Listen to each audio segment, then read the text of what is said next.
Zach, you just had Dan Frazier on the pod. Like, I know. Link right here, Zach. Link over here. Link over here. Put the links everywhere. Well, put the link below. Don't leave the video and go to the interview with Dan yet. Wait till the end of the video, then go. We literally had Dan on, and then days later, moments later, literally right after he got off the call, it's breaking news. Well, he made 2 paintings for Eternal Weekend, bro, and they're sick. You know what's funny about that is he was telling me when we were doing the interview, he's like, I don't want to. I have to be careful where the camera points because there's some stuff that like I have NDAs on, blah blah. You know, he's like, just some stuff that like I can't show you. And I was like, okay, yeah, no problem. I was like, this won't go live until like, it was like 2 weeks ago when I recorded with him.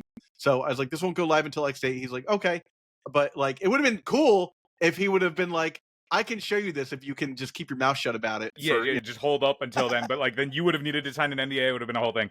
No, I wouldn't have signed an NDA. I just would have not put it up. Like I've done that several times. You would need to like, ensure that he's not going to embargo. Embargo it. Yeah. Yeah. That's fine. I've embargoed stuff for people through Hipsters of the Coast and stuff before. It's just you just wait until then. You're like, okay, and I have to tell my wife who is doing the shorts like, don't put up any of those shorts until. And that's it. That's all it takes. That sapphire painting, bro. Oh my lord, beautiful. My lord, the sapphire painting is beautiful, and the Mox Diamond's not too shabby is excellent. either. It's exquisite. Yeah. How much? Okay, so somebody wins the sapphire, somebody wins the Mox Diamond. How much do those things go for if somebody were to offload it? Now nobody's going to offload it, but let's say hypothetically say somebody was like, look, I need the money and I don't need the painting, even though I want it, obviously. Mm-hmm. How much do these paintings move for? These one of ones. I mean, 5 Dan figures, Frazier original. Frazier original of a piece, like it's got to be like 5 figures easy, right? Yeah. Come on, here we go. I'm just gonna bring this up real fast so that you guys can see it, just in case you haven't seen it yet. I'm gonna share my screen here. Here we go. Here are the images, right? Oh my gosh, look at that, right? At that. And you want to know what's awesome about it too? There's not. It just says Legacy 2025 and Vintage 2025, and then it has Dan's signature on the bottom right corner of both paintings. But like other than that, it has like the little rim around it. But then it's not obfuscated. It doesn't have like big Card Titan and Eternal Weekend plastered on the thing, distracting from the artwork. It's just clean. It looks fantastic. I'm so happy that they had the restraint to not like mess it up like every other playmat is always messed up with like branding and logos. Yeah. Yeah, this looks wonderful. This episode of Eternal Durdles is sponsored by Cardmill, the first automated scanner and sorter built specifically for trading card game players. With its intentionally compact design, Cardmill uses AI-powered recognition to identify each card and sync inventory with real-time pricing, batching up to 300 cards at a time by name, set, color, or type. Collection data is securely stored in the Cardmill network, giving players full access to their cards through an easy-to-use web portal. Cardmill supports Magic the Gathering, Pokemon, Yu-Gi-Oh!, Flesh and Blood, Disney Lorcana, Star Wars Unlimited, and many more to come. Created by software engineer and longtime Magic the Gathering player Jonathan Dumanis, Cardmill launches on July 22nd on Kickstarter with early bird pricing starting at $350. Backers receive lifetime access to all software updates and new features. Go to cardmill.com to learn more and reserve your path to the future of card sorting. But yeah, that's what we're looking at getting if you win. And I really hope that where are we at here? Unshare. Go back. There we go. I really hope that we get something similar for Europe Eternal Weekend and for Japan Eternal Weekend too. It's always the TOs for Europe Eternal Weekend. It's a giant step up already. There was a lot of problems with the TO from the previous year. I think some people still haven't gotten their playmats from the previous year and stuff. So I don't know what the scenario was with that. I know people were pretty unhappy with the offerings of that TO. So getting the new TO on, that's the guys who do ELM, right? The Four Seasons TO that are going to do Four Seasons. Yeah. We haven't been to one of their events yet, but the only things that I've seen on like how they operate is great. Yeah. So everyone that we know loves those guys that lives in Europe, and we trust all those people. So yeah, I suspect that it's going to be an epic tournament. There's going to be some stops pulled out for sure. We'll see if they pull out that major stop of talking about if we get paintings or whatnot. That'd be It's a cool. good No pressure. It's a great deal for Dan too, because then on that same post, it was talking about like playmats and prints of those artwork, like going for a minimum plus with signatures, and they're all through Mark Aronowitz. Which also link to the show with where Mark's episode was. It's going to be great for both of those guys, because they're going to make a lot of coins being able to move the prints and the playmats of that artwork, because it's so clean, it's so classic. I think like they're just smash hits. Everybody who's seen them sees them. It's just like, oh my god, like I want to win so much more now just to try and win this thing. Like, if ever there was a provable point to me that all of the major events that we go to, I get it. Like the paintings are obviously going to be worth a lot of money, but we don't know how much money that'll be yet. But like, man, like you just tack on something like that for clout. Like I think these paintings are so much cooler than the large cards. I would much rather have a painting than a large card. Like an original painting is so much cooler. So I think, but like it just goes to show how like you could run an event that more or less doesn't have any, like, at least for me, like doesn't have any monetary value pricing at the end of it. It just has like the promos and like a custom thing like that for clout. That's amazing. That like if you ever needed to move it, you can always move those things for coin. And then like the lifts for at least like Watsy's sort of abandoned ship on that one, but like the lift to get that stuff done, like the community is there to make it happen. It's what a slam dunk it is to get Dan Frazier to do artwork like that. Yeah, I'm gonna now it's time to try hard, right? Like we've gotta prep and get everything ready to be the person who walks away with that painting. Yeah. I mean, you're more likely to do it than me because you're playing a tier deck, but we'll see what we can do. I still got some ideas in the hole. Yeah. Well, to that end, Phil, let's talk about the meta real fast. Let's talk about it. Let's go over the legacy metagame that's been the last 30 days. There's been a couple of shakeups, I think. Not like drastic shakeups, but a couple things, right? So Dimir Reanimator still at the top at 17%. Stompy has kind of overtaken the Mystic Forge and Oops all spell slots. And you can see Oops is dropping a little bit in the meta. I think Oops was like at 3 at some point. And I think people are getting to the point now where with Eternal Weekend coming up, this includes Magic Online results. People are more likely to play Oops on Magic Online. But I think people are shying away from playing Oops Online right now because they're trying to get in reps for a real tournament, right? I think that the Cephalid Breakfast being at only just shy of 3% of the meta on here is criminal. Just incorrect. I mean, when you look at the events that like the top results for the major events, it is all like there is so much Nadu at those top tables. Yeah. It's a intricate deck to play, honestly. I think a lot of people are intimidated by the amount of options that deck presents. I just put up I'll put up a video either today or tomorrow of my league, and you can see like there are some choke points in that deck of decision making that like can make or break you. So I think people are just looking for something. That's why Dimir Reanimator is so popular. It's a very simple plan, right? Oh, I have a giant monster in play. Can you do anything about it? I did just also draw 5 more cards, right? Yeah, it's also interesting to me that like I think Cephalid Breakfast is super underrepresented by this metagame share because in paper it just absolutely crushes. Like Nadu's everywhere. I think Sneak and Show seems overrepresented to me from what I've experienced in paper at the major events that we've gone to recently. The Ocelot Pride thing I think is just a flavor or trend that's like popping up. People are it is funny that it's like more popular than Yeah, I just don't like. Maybe people are just like giving it the go, like experiment, or like maybe people are recognizing that like Cephalid Breakfast doesn't really need to make any really more adjustments beyond practice. But like, I see Red Stompy and Eldrazi and Mystic Forge; those are all Ancient Tomb, and then you have it's Days Wasteland, Ancient Tomb, Days Wasteland, FTK, Days Wasteland, Ancient Tomb, and then you have Sneak and Show, and then you have the mid range, and then you have Breakfast. But like, look, that's a Sneak and Show is an Ancient Tomb deck. Sneak and Show is an Ancient Tomb deck, and Cephalid Breakfast is an Urza Saga deck. So like Mystic Forge, you could also put in the Urza Saga section of things. I gotta be honest, not all the Mystic Forge decks are playing Urza Saga right now. They're skewing that for like I played a Cloud Post version today. Yeah, if they're playing Cloud Post instead of the Urza Saga variations, which is I think a way that when you go into the Mystic Forge mirror, man, like I would not want to be an artifact based anything deck going into where one of the top decks that are going to be represented pretty well in paper is Karn. Is an asymmetrical no rod. Yeah, like when asymmetrical no rod is one of the top 3 decks in the format, you're just like, why? What are we doing here?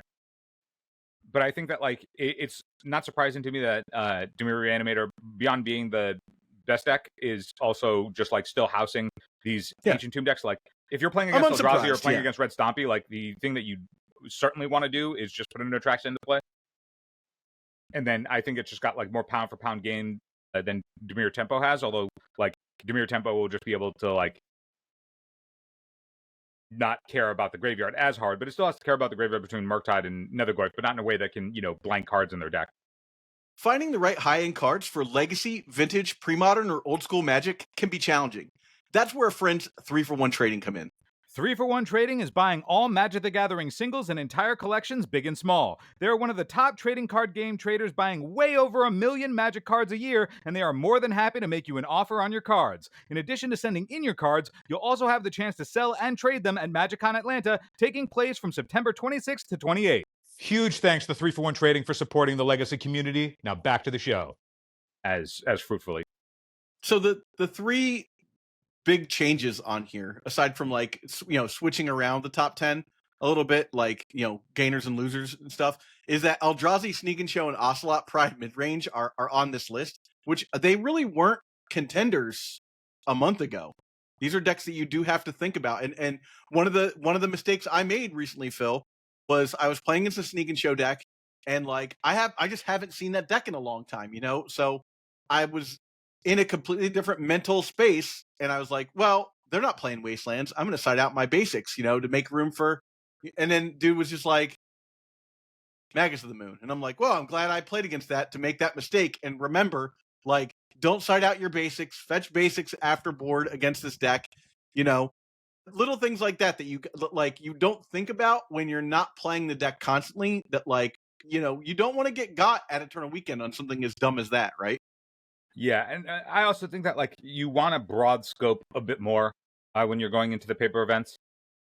Like you can look at this top, 10 here and be like, okay, what's my way to navigate against each of them? But I think you want to look at like what are the ways that like in the macro level these things are trying to hose you. So like if you just scroll down to like the 3rd row where then you see Painter, it's like, okay, yeah, it's like I need to beat Red Stompy, but really what that translates to is what's my Blood Moon plan?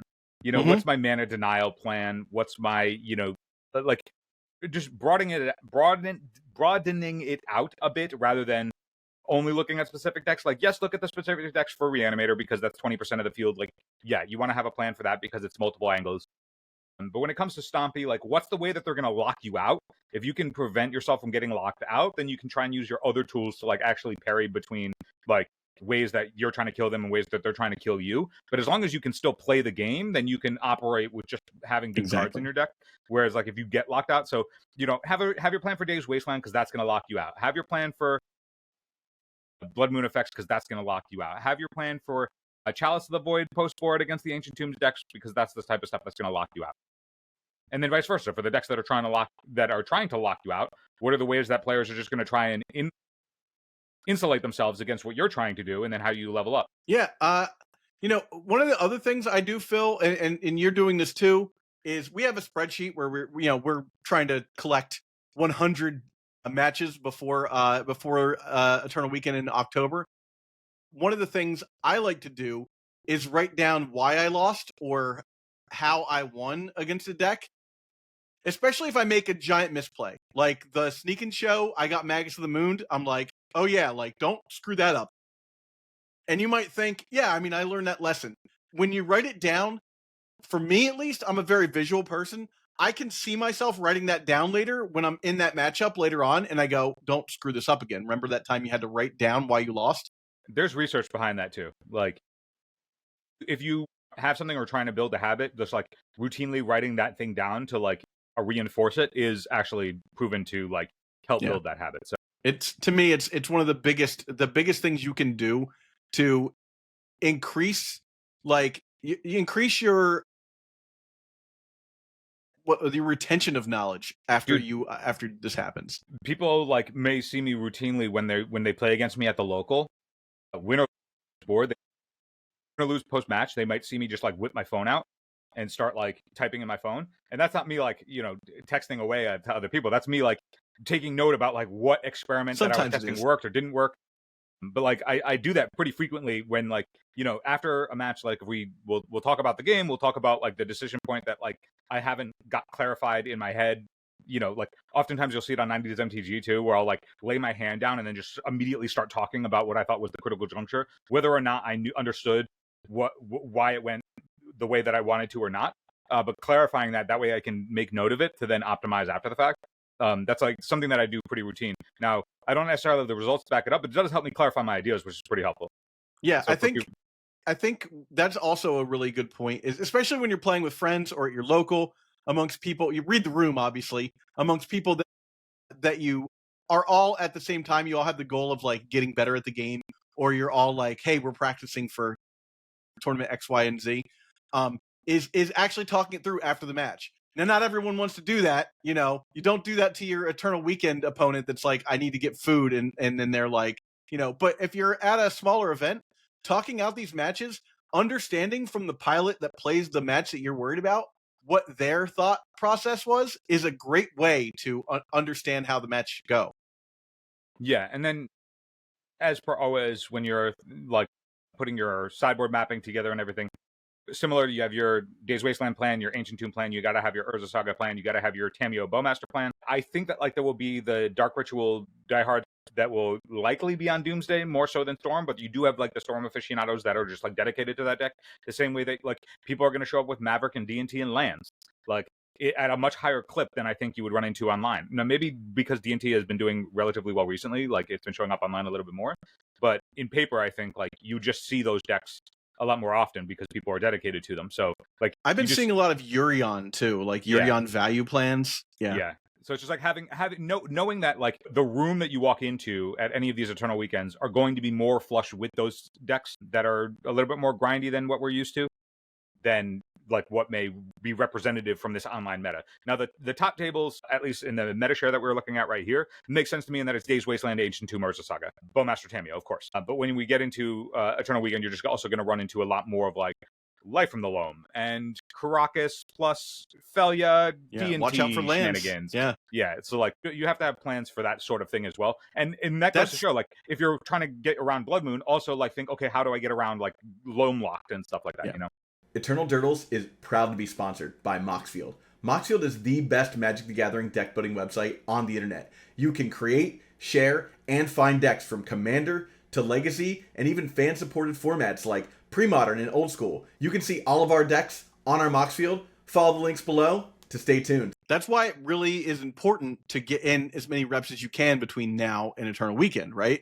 If we're seeing what the meta looks like right now, right, and everybody else is preparing for what the meta looks like right now, you're going to get a valuable insight into what decks are going to look like and what those players are going to be playing. And go ahead, sorry. And you're going to get a chance to play against people who are also strategically minded. I don't know how everyone else is at their local, but where I go, people are very interested in what's going on with Eternal Weekend, and a lot of people are going to go. So knowing that, you're probably going to wind up playing against somebody like 500, 600 people. If you're doing well and they're doing well, you're going to end up fucking getting matched up against somebody that knows what you're on. There's nothing paradigm shifting that I've seen out of the set yet, but Spider-Man does release before Eternal Weekend. True, yeah. And then Avatar, I believe, releases before Eternal Weekend Europe. So there's going to be Spider-Man will release before Eternal Weekend Pittsburgh. So that will have cards available that haven't necessarily have time to be tested, though I haven't seen much that would be legacy viable yet. But like to be seen, right? There will be a little bit of time for that, yeah. And then same thing, like the Avatar set. I mean, there's some stuff that I've seen out of the Avatar set that I think, like, I don't know how much impact it'll have, but like certainly will be, playable to some degree. The most obvious some one role is, players, yeah. The most obvious one is the one red that can change the target of a spell or ability. Yeah, like that. Who knows what that like? That's the cheapest kind of effect we've ever had that can change an ability target. Like we've had misdirection forever, but misdirection's foil has always been that like it can't like redirect the wasteland, right? But if it could, it's like if you had to think about do I wasteland now, or they might misdirect it and that might totally wreck me. So maybe I don't think about that, or like maybe I don't do that. Like if there was a way to check a wasteland for equivalent mana, that would be insane, right? Because then you go 2 for 2. If you wasteland their land, but you pitch 2 cards, like that would be crazy. So like the idea that you'd be able to do that holding up red, now it's like, okay, well if they're holding up red, can I afford to wasteland? Like that might be a paradigm shifting play pattern. So that's possible. We have to see if it like actually pans out, because 5 life is, you know, not nothing out of that spell. It's I believe it's like pay 5 or it's pay 2 or pay 5 life, like pay 2 mana additional or 5 life, I think. But like, okay, I mean, if you go wasteland and then it's like, okay, pay 5 life. I'll pay 5. Yeah. One-sided Armageddon you. Now it's like, what do you do? Same thing with like 1 red. It's like, okay, well now in response to, if it's not just Entomb Reanimate, if there's like another creature in the yard, redirect your Reanimate to the other target that doesn't kill me. Like that's possible. Like there's just like a lot of incidental. Yeah. You know, if you have like a creature in your own yard, you could go, okay, redirect the reanimation target to my creature and to prevent me from dying too. Like that's there's so much there. Phil, a card that I saw that may see play from the Spider-Man set, Spidey Sense. Spidey Sense is interesting. I am of the opinion that, like, I'm not worried about the web slinging. I'm just saying this is a modal spell, right? Like it's a modal spell. Instant sorcery or triggered ability. I have such a hard time with Consign stopping a triggered ability. Has proven to me to be not strong enough against the stuff that you want it against. Everybody who plays Thassa's Oracle is ready to beat Consign of Memory. And then playing against like Karnforge or whatever, they just fucking plow through it. Like when every single thing they cast demands to be answered immediately or not resolving at all, like Consign is just incredibly anemic. It's a fine 1-for-1, but they obviously almost always have a next thing that they're going to do. Yeah, and they'll just slam through it. They don't give a shit. So you're not like tempoing a deck like that. Their 4 mana is the equivalent of your 1 mana. Well, their 4 mana is also like everything that they cast ostensibly says win the game on it. So like if they just keep casting enough win the game things, then if one of them resolves, they win the game. I think Spider Sense here is like obviously like the closest thing that we've seen to being good, but I really think it's going to come on the back of the web slinging. Like you're going to need that ability to cost 1. And so I think like if you're playing this as a one of, or you know, as a sideboard thing, but like if you want the combination of these 3 things, you need it. It's too slow against anything else that's in the format right now. It's also hyper bad against decks like Karnforge. It's hyper bad, so it's not going to be a main deckable card. Like I guess you can counter the Kozilek's command, but like come on. But like I think like if this said counter target instant spell, sorcery spell, or activated ability, I think there's more space for a desire for being able to counter activated abilities than there is for triggered abilities. Yeah. Because if you wanted to stop a triggered ability, then you could just play Consign. Yeah, exactly. And then you could hit like fetch lands, you know, that sort of thing. You could be like, I'm playing this as my counter target, like as my negate / also, you know, a stifle. And then you've got that modality in there that like makes it worth playing in like a Delver style deck. I think that WotC is more hesitant to print counter target activated ability because of fetch lands. Like they're so hard for protecting and enabling fetch lands as things to do cool stuff with, that like being able to lock that out or counter that in any meaningful way is essentially to them like it's land destruction, and they don't like to print land destruction. And they don't like that. Yeah. So I'm lower on this card than what would be, but it is like something that will be available come Eternal Weekends. I think it's going to matter on the web slinging, and like the web slinging being used for value to bounce something back. So like maybe if there's a world with that, like, you know, there's the black-white D&T flicker style decks, you know, maybe if they branch into blue and then they have better, you know, but like nothing's really going to be better than Bowmaster that they're going to print. Yeah, it's true. I mean, is Warp a triggered ability, like the part where they go out? Warp is a delayed trigger, I believe. Yes. So you could, you know, like you could warp. There's that like red warp dragon that like costs 2, has haste. It's 2 in a red, and it's 4/4. But there's been people who have done like, but you'd have to return to your hand, so that's not going to really work. In the same space as the way that people used to like stifle Uros and they'll like stifle Dreadnoughts. Yeah, exactly. You can stifle the warp trigger when it leaves at the end. Yeah. Well, that's interesting, but not very useful unless you're able to stop a warp creature from coming back in. But I think that's not really activated or triggered, right? That's just a creature spell. Yeah, and also like all the other warp stuff, like the warp stuff isn't like, unless you're ephemerating it like they do in Modern, like the warp stuff isn't incentivizing you to try and keep the warp.